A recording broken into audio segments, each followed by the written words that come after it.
The story begins with two criminals, Danny and Vic. Both of them have been released from prison just a few days ago. They visit a supermarket and buy a lot of dangerous supplies. Then, they rent a house in a deserted area. They make the house completely soundproof, seal all the windows, and install multiple locks on the doors. Danny and Vic are planning to commit a major crime. After that, they steal a car and also make it soundproof from the inside. Then, they drive to a secluded road, park the car on the side, and wait for someone to pass by. Soon, the daughter of a wealthy businessman, Alice, happens to be passing through that area. As she walks by their car, both of them cover their faces with black masks, step out, and suddenly grab her from behind. Alice screams for help, but there is no one around to hear or see what's happening. Danny and Vic forcefully put Alice into their car, cover her face, and take her to the soundproof house they had prepared earlier. They tie her hands with handcuffs and bind her legs with rope while she keeps struggling and screaming for help. But no matter how hard she tries, she cannot break free. Her face is still covered with a black cloth. The two kidnappers then remove the cloth from her face and dress her in a tracksuit. After that, they take a few pictures of her using a camera before locking her inside the room. Danny and Vic then send those pictures to Alice's father,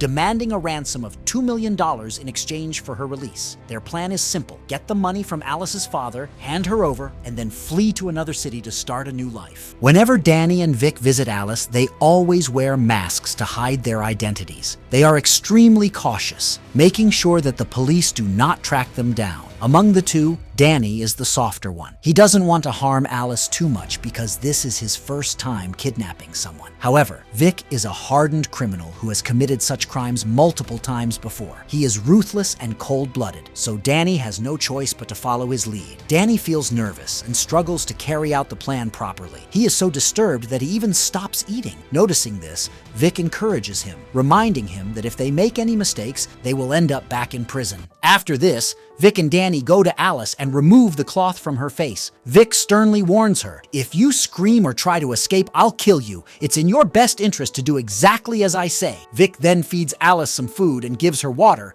but she panics and starts screaming, begging them to let her go. Vic coldly responds, "There's no point in screaming. No one can hear you. This room is completely soundproof." He then tells Alice that if she needs to use the toilet, she should signal with her fingers. When Alice hesitantly makes a gesture, Danny brings a bottle and orders her to use it. Since she is still tied to the bed, she has no choice but to relieve herself in the bottle. After some time, Vic leaves the house for an errand and instructs Danny to keep an eye on Alice. Once Vic is gone, Danny locks the main door from the inside and sits down with his laptop, looking at the photos they had taken of Alice. As he stares at them, he begins to feel attracted to her. Unable to resist, Danny walks over to Alice and tries to touch her, but just as he does, there's a sudden knock on the door.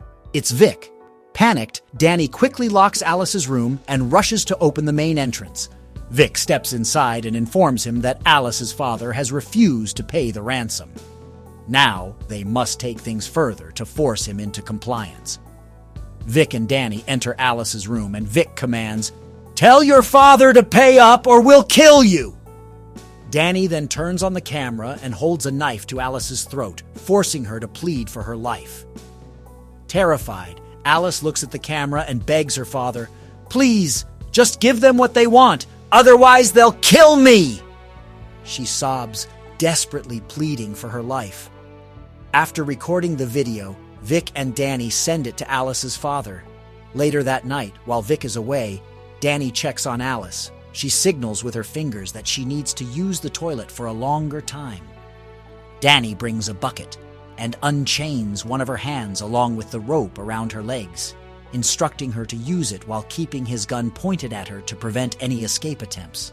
Alice looks at him and says, "I can't do this in front of you. Turn around." Danny hesitates but eventually gives in and turns his back to her. Seizing the opportunity, Alice swiftly grabs the bucket and smashes it over Danny's head. The impact knocks the gun out of his hand and it lands right in front of her. Alice quickly picks up the gun and points it at Danny. To intimidate him, she fires twice, one bullet hitting the wall. She then demands the key to the handcuffs, but Danny refuses to give it to her. As she prepares to shoot him, Danny panics and removes his mask. Seeing his face, Alice is utterly shocked. It's none other than her ex-boyfriend. She stands there in disbelief, unable to process the fact that the man who kidnapped her is the very person she once loved. Alice is furious at Danny, but he tries to explain, "I kidnapped you so your father would pay the ransom. Once we get the money, I'll betray Vic, take all the cash, and run away with you." Danny continues, "We love each other, and we both know your father would never allow us to be together. That's why I came up with this plan, so we could escape with the money and start a new life somewhere far away." But Alice doesn't trust him. If Danny truly loved her, he would have told her about his plan beforehand. Danny insists, "I didn't tell you because I needed Vic to believe this was real. If he had any doubts, he would have killed us both." Just then, there's a loud knock on the main door. Vic is back. Panicking, Danny quickly moves to tie Alice back up, but she resists. He pleads with her, "If Vic finds out we know each other, he'll kill us both." Hearing this, Alice reluctantly agrees, and Danny ties her up just like before. Danny then rushes to open the door, letting Vic inside. Vic immediately shares the news. Alice's father has agreed to pay the ransom, and they'll be collecting the money tomorrow evening. Since it's already late at night, Vic and Danny eat dinner and go to sleep. The next morning, when they wake up, they check on Alice. She's completely motionless. Both men panic, thinking she might be dead. Vic rushes over and starts shaking her forcefully. After a few moments,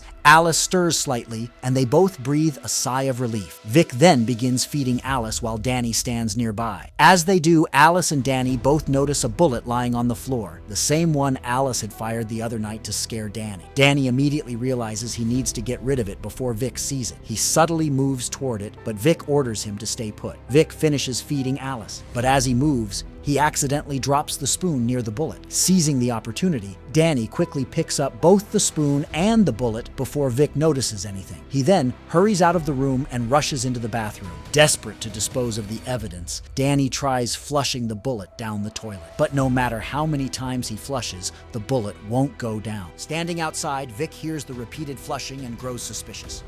"Danny, open the door!" he calls out. Danny doesn't respond, making Vic even angrier. Without waiting any longer, Vic forcefully kicks the door open, just as Danny, in sheer desperation, swallows the bullet. Vic eyes him suspiciously. "Why were you taking so long?" Danny quickly lies. "I wasn't feeling well. I had to use the toilet." Vic doesn't press the issue further. Instead, he smirks and says, "Soon we'll have $2 million and we'll never have to work again." The truth is, Vic is secretly in love with Danny. They met in prison and had been in a relationship since then. However, Danny isn't actually gay. He's only been pretending to love Vic to keep him on his side and execute his plan. Later, Vic has to go out for an errand. Before leaving, he instructs Danny to keep an eye on Alice. With that, Vic steps out of the house, leaving Danny and Alice alone once again. After Vic leaves, Danny approaches Alice and tells her how much he loves her, promising that they'll escape soon. Alice, pretending to reciprocate his feelings, cleverly manipulates him and convinces him to untie her. Seizing the opportunity, Alice swiftly locks one of Danny's hands in a handcuff and then rushes to find a way out. However, the main door is locked. While searching for the key, she spots a mobile phone. She immediately calls the police, but realizes she doesn't know her exact location, making it impossible to provide details. Just then, Alice notices a gun. She quickly hangs up, slips the phone into her pocket, and grabs the gun before returning to Danny, who is still handcuffed. Pointing the gun at him, she demands the key to the main door. Danny tells her that the key is in his pocket. As Alice moves closer to retrieve it, Danny suddenly kicks her hard, knocking her unconscious. He then grabs the key, frees himself from the handcuffs, and ties Alice back onto the bed as before. A while later, Vic returns and tells Danny that they need to move Alice immediately. He sends Danny outside to prepare the van while he stays behind with Alice. As Vic is speaking to Alice, her phone suddenly falls from her pocket, the same phone she had used to call the police. Seeing this, Vic is shocked and immediately starts beating Alice, demanding to know where she got the phone. He quickly realizes that she had already called the police, which enrages him. Furious, he threatens to kill her and demands to know who gave her the phone. Terrified, Alice blurts out, "Danny gave it to me." Vic is stunned by this revelation. Just then, he notices a bullet embedded in the wall, the one Alice had fired at Danny earlier. Realizing that something is amiss, Vic grows even angrier and pressures Alice to tell him everything. Alice, seizing the opportunity, tries to drive a wedge between Vic and Danny. She tells Vic, "Danny doesn't trust you. He's plotting against you." She continues, "Danny made a deal with me. Once he gets the ransom, he plans to betray you and keep all the money for himself, giving me a small share." However, Alice doesn't reveal that Danny is actually her ex-boyfriend. Hearing this, Vic is taken aback. He finds it hard to believe that the man he loves could betray him. A little while later, when Danny returns to the house, Vic confronts him, asking, "Why did you specifically choose Alice to be kidnapped?" Danny hesitates but replies, "I only suggested her name to you." Vic pushes him for the truth, but Danny refuses to reveal anything. This confirms Vic's suspicions. Danny has indeed been deceiving him. According to their plan, they inject Alice with a sedative, making her unconscious. Then they load her into the van and take her to an abandoned warehouse in a desolate area. Alice is still unconscious when they tie her up in a room inside the warehouse. Vic originally planned to leave Danny behind while he went to meet Alice's father to collect the ransom money. However, Vic convinces Danny to come along with him instead. When they reach the meeting spot in the forest, Danny asks, "Where is Alice's father?" Vic smirks and replies, "I changed the drop-off location." Without warning, Vic pulls out a gun and points it at Danny. "I know everything about your and Alice's plan," he says coldly.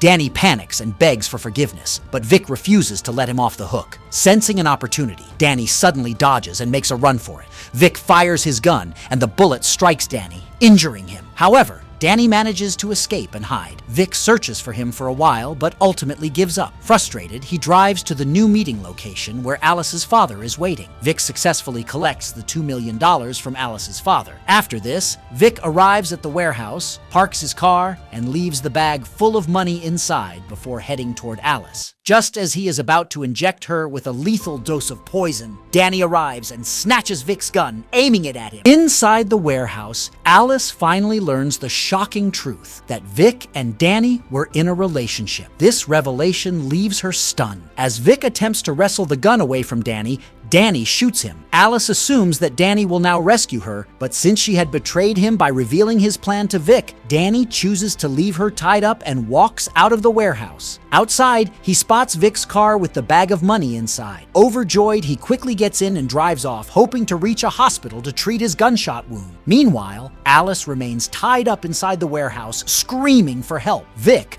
barely clinging to life, takes his last few breaths. Just before dying, he hands Alice the key to her handcuffs. Moments later, he succumbs to his injuries. Alice hurriedly frees herself and rushes out of the warehouse. She notices Vic's car stalled on the road ahead. Peering inside, she sees that Danny has bled to death due to his injury. Without hesitation, Alice gets into the car, grabs the bag full of money, and drives away. Instead of returning home, she decides to leave the country and start a new life elsewhere. And with that, the movie comes to an end. Friends, if you were in Alice's place, would you have trusted Danny? Share your thoughts in the comments below. If you watched the video till the end, thank you so much. If you enjoyed it, don't forget to like and share. For more movie explanations, subscribe to the channel and press the bell icon so you never miss an update. Until next time, bye-bye.